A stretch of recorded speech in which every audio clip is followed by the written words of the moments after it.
Very good morning to all of you. Hope all of you are good. I'm sharing one assignment with you. You have to solve it now. I'm giving you 5 minutes to find the answers of those questions. These are very small ones, short questions. I'll share it with you.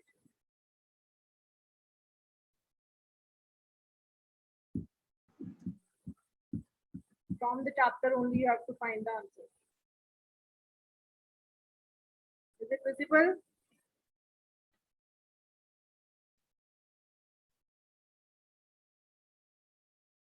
So these are short 15 questions I have taken out from the chapter. So solve it. 5 minutes. Find out the answers. Then after that we'll discuss.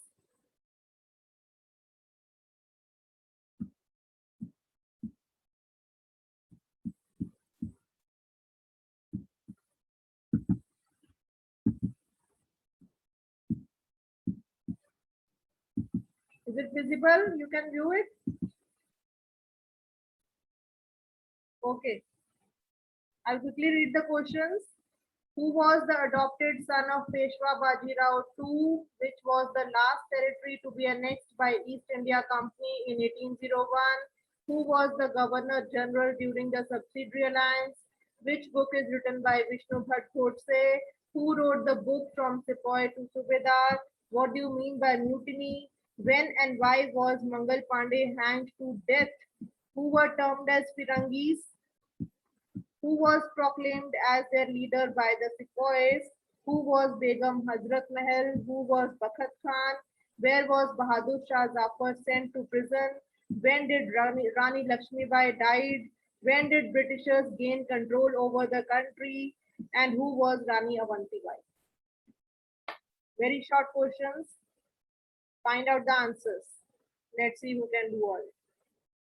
And you will raise hand if you have find when you will be done with all the answers. Jannat, you have found? No.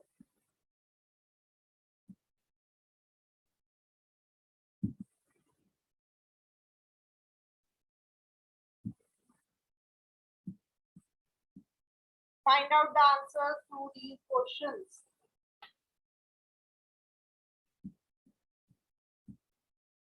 Chapter is over. You know about all these things. And I'll show you the answers after 10 minutes.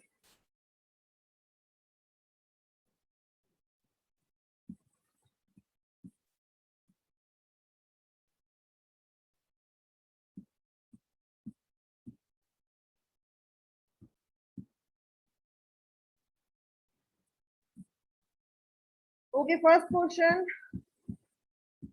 Raise hands.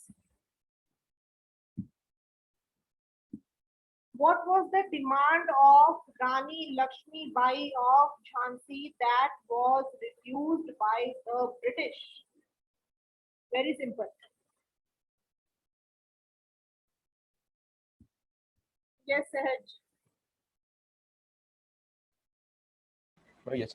Rani Lakshmibai of Jhansi wanted the company to recognize her adopted son as the heir to the kingdom after the death of her husband.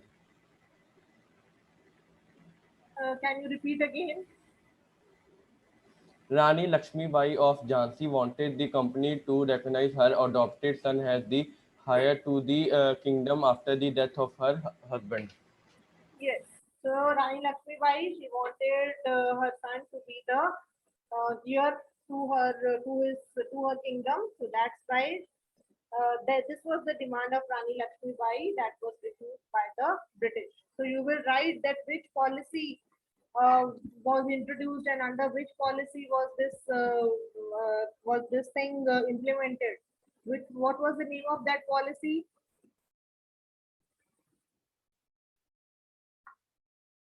What was the name of that policy?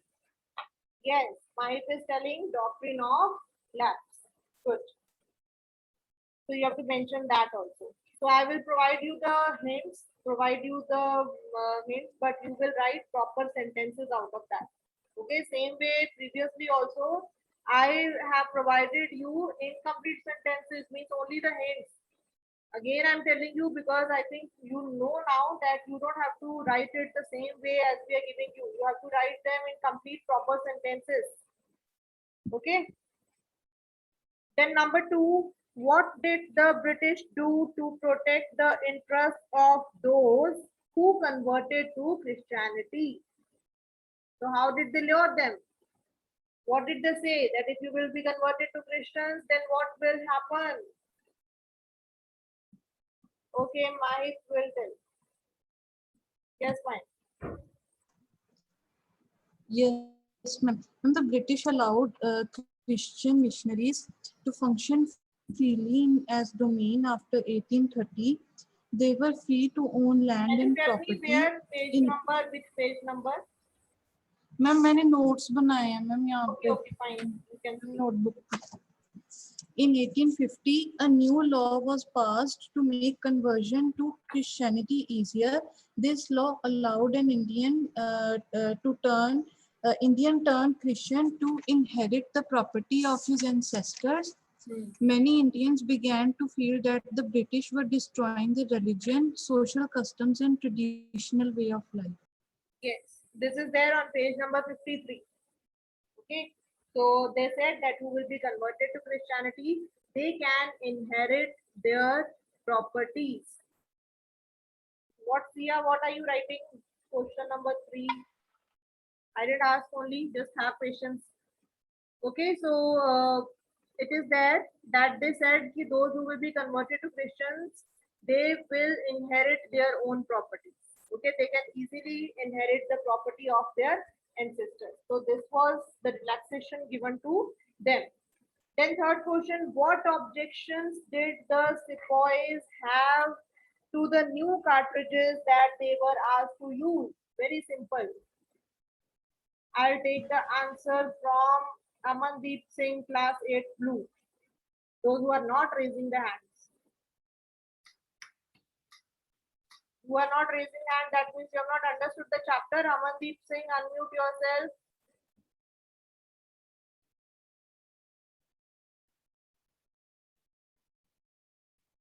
Harleen. Harleen, maybe you are so active in the class and here in online class you never have responded.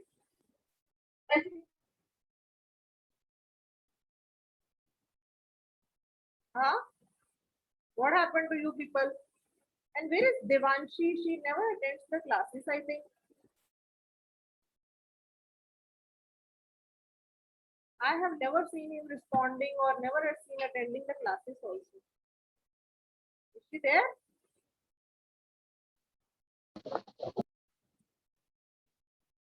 I don't think so. She's not there. I'll call her. Okay. Kanchi Bansal also never responded in the class. Very less students are there. I'm going to take out the attendance today and will share in the classroom. Like how many students are attending the classes. Yes, Nishka, you tell. The objections that the sepoys had in using the new cartridges were that the cartridges were coated with the grease of the fat of cows and pigs, and the sepoys had to use their mouth to remove the covering of the cartridges, and this violated their religious sentiments. Yes. So that was, they thought that if they would do so, so that would destroy their religion. Okay. Okay, so this was the objection. Then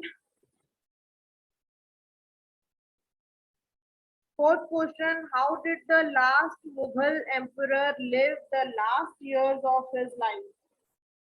Who was the last Mughal emperor? Bahadur Shah Zafar.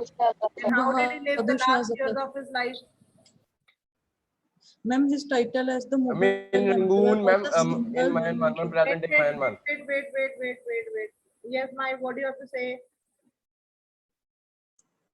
The last Mughal Mughal emperor was Bahadur Shah Zafar. His title as the Mughal emperor was symbol C1 पता नहीं क्या लिखा है मैंने. After the death of Aurangzeb, the Mughals. It was only a symbolic stature, means he was only for namesake, he was the last Mughal emperor, but he does not have the power.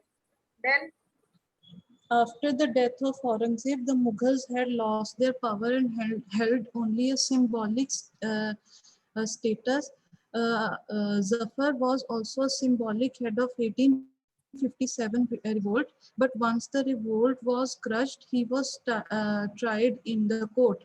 He was blinded by the British and was imprisoned. Later in 1858, he along with his wife was sent to Rangoon, where he died in 1862.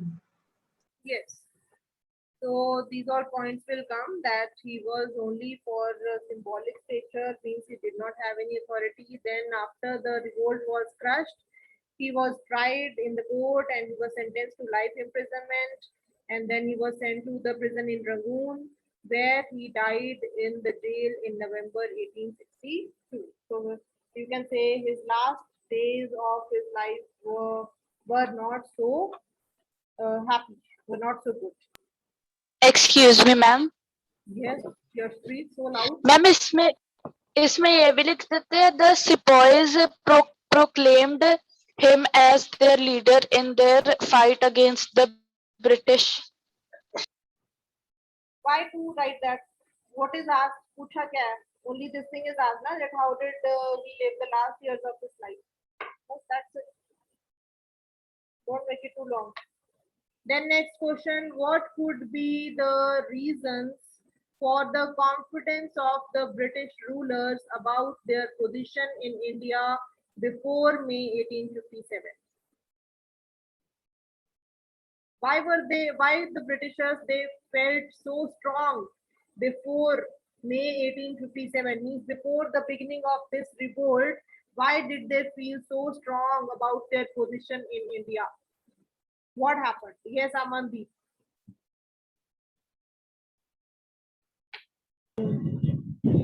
After death of Aurangzeb, the Mughal rulers were not strong and powerful.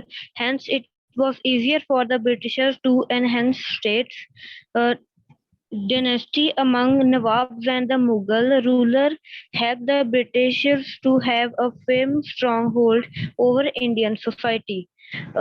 The policies like subsidiary alliance, doctrine of lapse helped British enhance territories one after another without the use of military power. Nawabs and Rays had lost their power. Residents had been stained in the courts. The revolt of 1857 was crushed by the British, leading to their supremacy over Indian society. Yes, very good. So all these factors made them strong. First of all, the policies that they introduced, doctrine of lapse, subsidiary alliance, okay, and other laws also which they introduced for the rural people also. So that all made them strong, and they felt strong about their position in India because they started interfering in the internal matters also.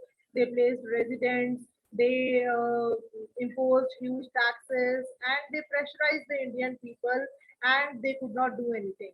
So before that revolt, before the revolt began, so they were in quite a stable position in India. Okay, so all these reasons will come. Then sixth one, what impact did Bahadur Shah Zafar's support to the rebellion have on the people and the ruling families? So you know that when the Indian soldiers, they went to Delhi to ask for the support from Bahadur Shah Zafar. First he denied, but then the soldiers insisted him, and then he agreed. So what impact did that support have on the people?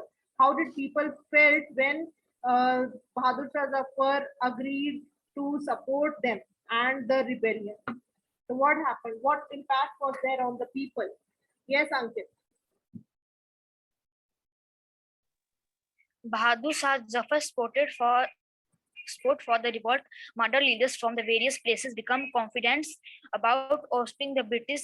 He asked all the leaders to form a confederacy to fight against the British.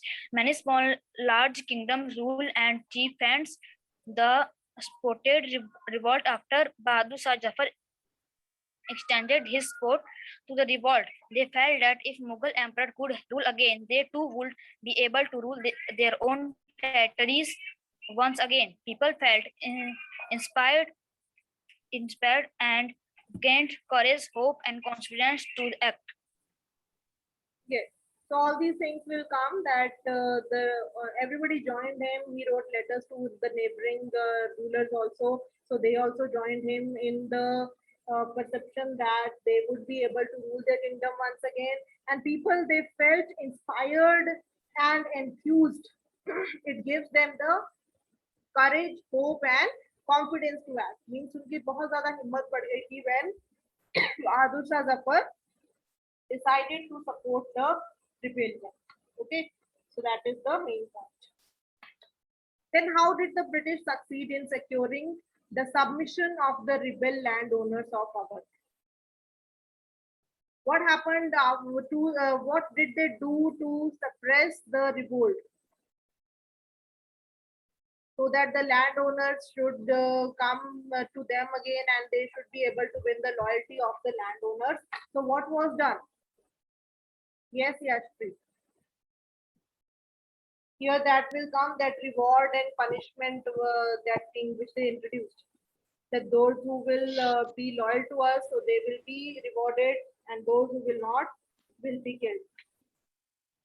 Yes. They tried to win back the loyalty of the people by allowing the loyal landowners to enjoy traditional rights over land. Those landowners who had rebelled were assured of their safety and rights over land if they had not killed any white man. Yes. So this point is the main point here that they introduce reward and punishment. So the landowners who would come and surrender to them, and if they have not killed any white people, so they would be able to rule their land once again. They'll be having traditional rights over the lands, and those rebels, those who will submit, and if they had not killed any white people, so they will also be safe. But it was not like that. Still, hundreds of sepoys and rebels and nawabs, they were tried and hanged. Okay. Last question: in what ways did the British change their policies as a result of the rebellion of 1857? So this is the answer that comes under aftermath. Okay. So you have to take this answer in your book only. I'm telling you, page number 60. I will not give this in the hints because it is given nicely here. Page number 60, ticket. So we will write the British Parliament, first point. So you 6 points are given, any 5 you can write, but first point is quite lengthy. You have to make it shorter. The British Parliament passed a new act in 1858 and transferred the powers of the East India Company to the British Crown in order to ensure a more responsible management of Indian affairs. Up to affairs will be the first point. Okay. Second point, all ruling chiefs of the country were assured that their territory would never be annexed in future. Only up to here. Third, it was decided that the proportion of Indian soldiers in the army would be reduced and the number of European soldiers would be increased. Up to here. Fourth, the land and property of Muslims was confiscated on a large scale and they were treated with suspicion and hostility. Up to here. Fifth point is very small. You can write whole. The British decided to respect the customary, religious, and social practices of the people in India. And sixth is also small. Policies were made to protect landlords and zamindars and give them security of rights over their lands. So out of these 6 points, any 5 you can write. Fine. So we have discussed the question answers. We are left with the map work that we will do on Tuesday. Okay. So Tuesday again, I will take a short oral test. Be prepared. So Tuesday, I will not move with the new chapter. Tuesday map work we will do. So you all should have the map with you. That political India political map you should have with you, and one oral test I will take for the assessment of this chapter. Okay. Okay, or I can prepare Google form also, or I can take orally face to face in the class also, one by one. Okay, so be prepared for that. Wednesday we'll start with a new chapter. So I'll share the Google form. I'll stop the recording here.